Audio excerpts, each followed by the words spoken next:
Hello friend, आज हम आपको हाइड्रोकार्बन का दूसरा बताएंगे।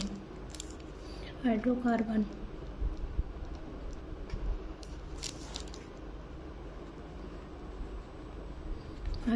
में क्या बताया था? एक क्विक रिवीजन लेते हैं हम पीछे का क्या था। हाइड्रोकार्बन में क्या होता है? जिसमें कार्बन और हाइड्रोजन दोनों प्रेजेंट हो। अगर इनमें से कार्बन या हाइड्रोजन में से किसी एक भी न प्रेजेंट हो, अगर मान लो उसमें हाइड्रोजन नहीं हो, कार्बन है, तो हाइड्रोकार्बन नहीं कहलाएगा। इसी प्रकार हमने पढ़ा हाइड्रोकार्बन दो प्रकार का होता है। कौन कौन सा होता है? एक तो होता है एलिफेटिक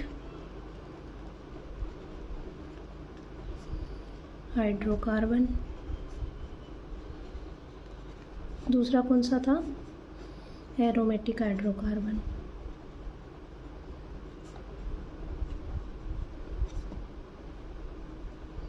हमने पिछली वीडियो में एलिफेटिक हाइड्रोकार्बन के बारे में पढ़ लिया था। एलिफेटिक हाइड्रोकार्बन में क्या क्या आया था? पहले तो एलिफेटिक क्या था? उसमें स्ट्रेट चेन थी। क्या थी? Straight chain. ठीक है, स्ट्रेट चेन बोल सकते हैं या फिर ओपन चेन बोल सकते हैं। एलिफेटिक फिर कितने प्रकार का था? दो प्रकार का। एक था सैचुरेटेड एलिफेटिक हाइड्रोकार्बन, दूसरा क्या था? अनसैचुरेटेड। अब इसमें भी डिवाइड किया गया था। जो सैचुरेटेड हाइड्रोकार्बन था उसमें क्या आता था? एल्कीन, यानी कि carbon carbon single bond present हो उसमें।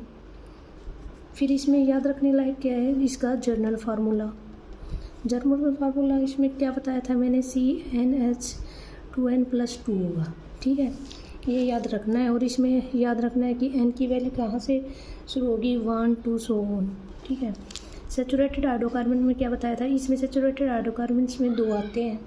कौन कौन से थे? एक था एल्कीन और दूसरा क्या था? एल्काइन। ठीक है, इसमें क्या बताया था? कार्बन कार्बन डबल बॉन्ड था। इसमें क्या था? कार्बन कार्बन ट्रिपल बॉन्ड था। इसका जनरल फार्मूला क्या बताया था? इससे 2 को हटा दो, CnH2n। ठीक है, अब इसका जनरल फार्मूला लिखना हो तो हमें क्या लिखेंगे? CnH2n माइनस, यहाँ पे +2 था, इधर -2 कर दो बस। इसमें एक बात और याद रखनी है, इसमें n की वैल्यू 1 से स्टार्ट होती थी, इसमें मैंने बताया था कि n की वैल्यू 2 से स्टार्ट होगी। ठीक है, और इसमें भी n की वैल्यू 2 से स्टार्ट होगी। ये बात हमें याद रखनी है। आज हम पढ़ेंगे किसके बारे में? Aromatic hydrocarbon. एरोमेटिक हाइड्रोकार्बन क्या होता है? इसमें कंजुगेटेड प्लेनर रिंग सिस्टम होता है। ये क्या होता है? Conjugated planar ring structure. ठीक है, इसमें क्या होगा? डबल बॉन्ड प्रेजेंट होगा। कैसे?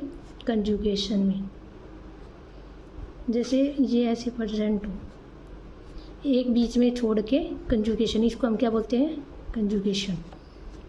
ठीक है, क्या होंगे इसको? और क्या कह सकते हैं? Delocalised pi bond. ये क्या है? Pi bond. ठीक है, ये शो करेगा एरोमेटिसिटी। ठीक है, इट फॉलो हक्कल रूल। अब एरोमेटिसिटी कैसे है, ये हमें कैसे पता लगेगा?